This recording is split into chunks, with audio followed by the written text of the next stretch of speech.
번째의 권면은 이겁니다. 성도의 삶은 천국 면류관을 향한 치열한 영적인 다름박질, 달리기가 되어야 한다는 것입니다.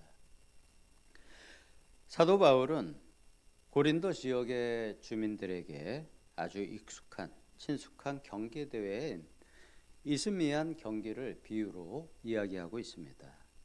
오늘날로 치면은 아시안 게임이나 아니면 우리나라의 전국체전 같은 고린도 지역에서 있었던 종합 경기 대회였습니다. 이 경기의 종목별 우승자들은 올림픽의 월계관과 같은 그렇게 식물의 줄기, 잎으로 만든 관을 얻게 되었습니다.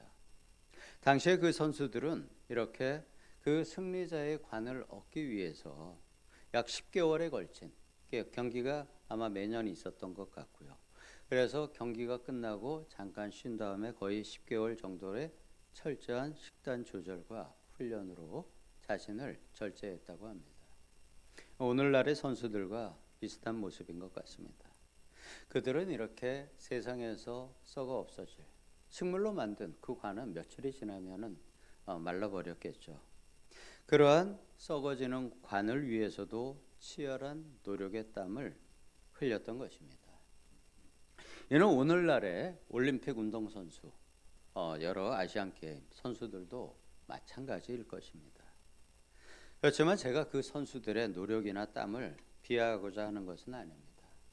그들은 세상에서 썩어 없어질 관을 아니면 명예를, 부를 향해서도 그렇게 노력을 하는데 하물며 영원히 썩지 않을 생명의 면류관을 바라는 성도들이 육신의 정욕을 제어하지 않는다면 그것은 명백한 영적인 직무유기라는 것입니다. 27절에서 이렇게 바울이 이야기합니다. 내가 내 몸을 쳐서 복종하게 함은 내가 남에게 전파한 후에 자신이 도리어 버림을 당할까 두려워함이로다. 여기서 나를 쳐서 복종시킨다는 표현은 권투 선수가 상대방의 눈 아래를 쳐서 좀 꺼멓게 시퍼렇게 라고 표현을 하죠. 멍들게 한다는 의미의 아주 강하고 폭력적인 그러한 의미의 단어입니다. 그런데 바울은 자기 스스로에게 그렇게 했다는 것입니다.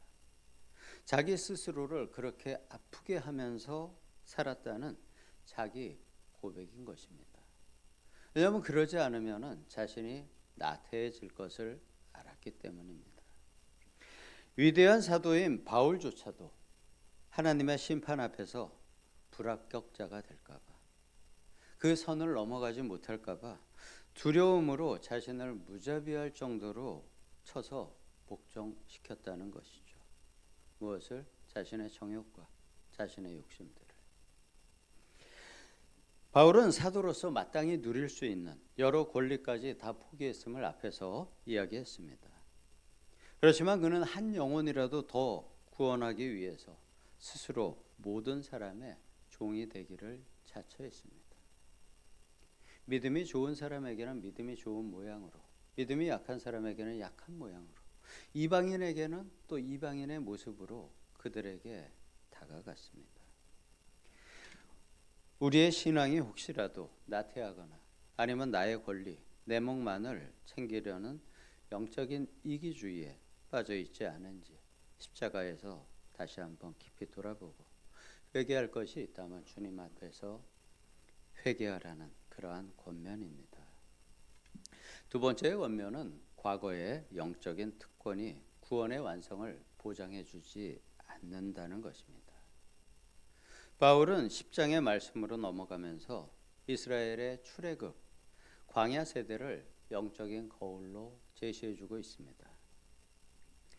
10장 1절에서 4절까지의 말씀을 보게 되면은 바울은 이스라엘 백성들이 예외 없이 모두 홍해를 건너는 세례를 받았고 또 다 신령한 음식인 하늘의 만나를 먹었음을 이야기합니다. 또 메마른 광야에서 생수를 내어 주었던 그 반석, 모세가 돌을 쳐서 그 반석에서 물이 흘러나왔죠. 무려 남자만 60만 명, 150에서 200만 명 이상 되는 백성들이 먹을 물이 그 반석에서 흘러나왔습니다. 바울은 바로 그 반석이 성육신 이전에 그리스도 예수님이심을 고백하고 있습니다. 그분이 바로 그 반석이고 교회의 반석이라는 것입니다. 이 출애굽의 주인공들을 후세의 유대인들은 이렇게 표현을 한다고 합니다. 허니문 세대.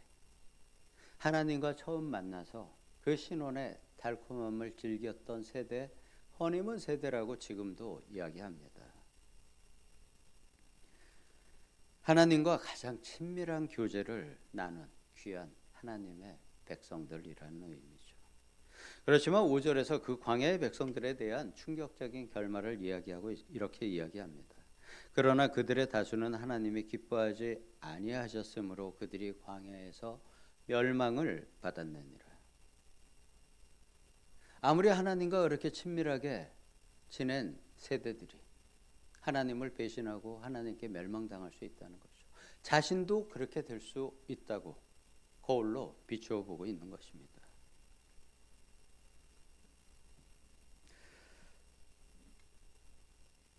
그래서 5절에서 그들의 결말을 이렇게 고백하죠. 그러나 그들의 다수를 하나님이 기뻐하지 아니하셨으므로 그들이 광야에서 멸망받았느니라. 그들은 기적을 일상처럼 체험했습니다. 구름 기둥, 불 기둥으로 지켜주시고 길을 알려주시고 또 매일 먹는 만나와 반석에서 나오는 물로 일상이 기적을 체험했던 세대들이죠. 그렇지만 그들은 광야에서 또 하나님 앞에 몇 가지의 치명적인 범죄를 저질렀습니다. 시내산에서 금송아지를 만드는 우상숭배, 그리고 그 외의 우상숭배들이 있었습니다. 또 모압 여인들과의 음행, 불뱀의 심판을 부른 하나님을 향한 시험, 하나님을 감히 시험을 했습니다. 그리고 영적 지도자들과 하나님을 향한 원망들이 있었습니다. 이 죄들로 인해서 그들은 하나님과의 허니문을 지켜내지 못하고 광야에 뼈를 묻게 되었습니다. 이 실패의 역사, 이것이 바로 신약교회를 향해서도 영원한 본보기가 되어야 한다고 바울이 권면하는 것입니다. 우리가 예수님을 믿고 세례를 받았다고 해서 우리 내면의 악들, 그 악을 좋아하는 우리의 본성, 그것까지 완전히 사라진 것은 아니라는 것입니다. 기독교 신앙은 은혜로 그 죄를 덮임받았고 성령 하나님의 내주로 인해서 또 임재로 인해서 그 죄들을 이길 수 있는 능력을 우리가 얻었지만 이것을 올바로 사용하지 못하면은 광야의 백성들처럼 될 수 있다는 바울 사도의 경고입니다. 그리고 세 번째의 권면은 이러한 내용입니다. 영적인 교만을 버리고 신실하신 하나님이 내어주시는 피할 길을 붙잡으라는 바울의 권면입니다. 바울은 마침내 이렇게 고린도 교인들의 오만함을 내려놓게 하고자 12절에서 이렇게 이야기합니다. 그런즉 선줄로 생각하는 자는 넘어질까 조심하라 고 경고를 합니다. 은사가 풍성하고 매주 성찬을 떼고 성찬식을 가지고 함께 식탁 교제를 나누고 세속적인 쾌락을 적당히 즐겨도 구원에는 지장이 없다는 착각, 고린도 교인들의 일부 성도들의 착각이었죠. 그리고 또 일부 성도는 남의 죄는 맹렬하게 정죄를 하면서도 자신의 은밀한 죄에 대해서는 관대하게 합리화하는 바리새인적인 영적인 교만, 그것이 멸망의 전조라고 이야기합니다. 율법과 말씀을 알고 있다고 해서 내가 정결해지거나 거룩해지는 것이 아닙니다. 그것을 알고 행함으로 하나님 앞에 거룩함으로 나아갈 수 있는 것입니다. 바로 그 지식이 그 지식으로 끝난다면은 그것이 바로 멸망의 길이 되는 것입니다. 8절에서 이야기한 부분이죠. 8장에서. 그렇지만 마지막 오늘 말씀의 13절에서는 우리에게 주시는 놀라운 위로가 있습니다. 그리고 또 동시에 우리가 핑계할 수 없는 책임의 선언이기도 합니다. 이렇게 말씀합니다. 오직 하나님은 미쁘사 너희가 감당하지 못할 시험 당함을 허락하지 아니하시고 시험 당할 즈음에 또한 피할 길을 내사 너희로 능히 감당하게 하시느니라. 우리에게 시험 당함을 허락은 하셨지만 우리에게 그 시험으로부터 피할 길을 주신다는 것이죠. 우리로부터 우리가 그것을 감당할 수 있는 힘과 능력 또한 주신다는 것입니다. 그것이 바로 우리 안에 내주하시는 성령 하나님, 또 필요할 때 임재해 주시는 성령 하나님을 통해서 그것을 주시는 것입니다. 이렇게 하나님은 결코 우리가 감당하지 못할 시험은 허락하지 않으시고 십자가라는 빠져나갈 출구를 열어주셨습니다. 욥기 말씀을 통해서도 42장에 걸쳐서 이러한 내용을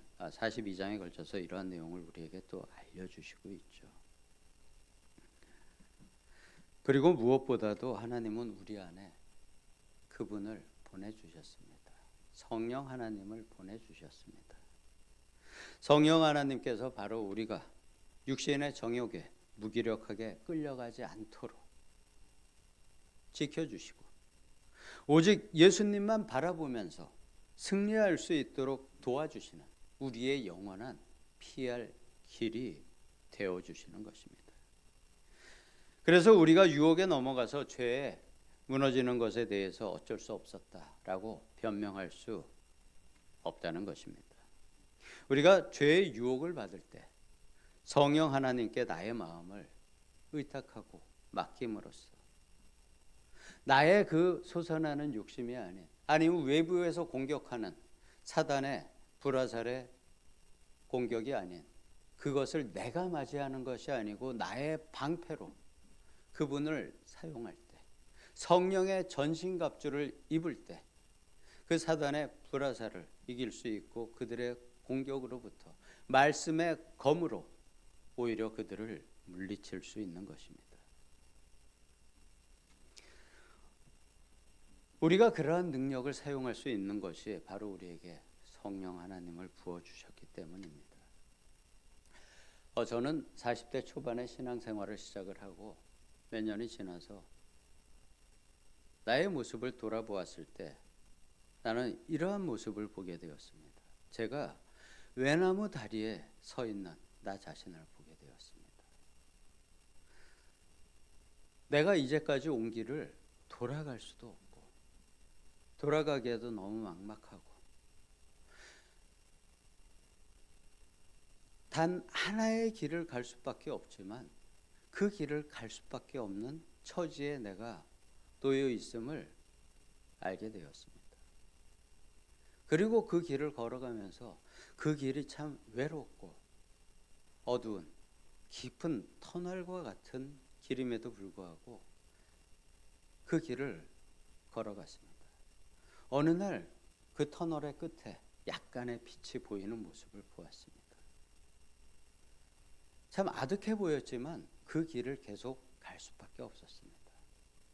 그리고는 그 빛이 점점 가까워짐을 느껴가고 있습니다. 아마 바울도 그러한 심정이 아니었을까. 그리고 또 저희 아이들은 아마 이러한 것을 느끼지 않을 것입니다. 왜냐하면 그들은 부모가 믿음을 가진 세대로 자라났기 때문입니다.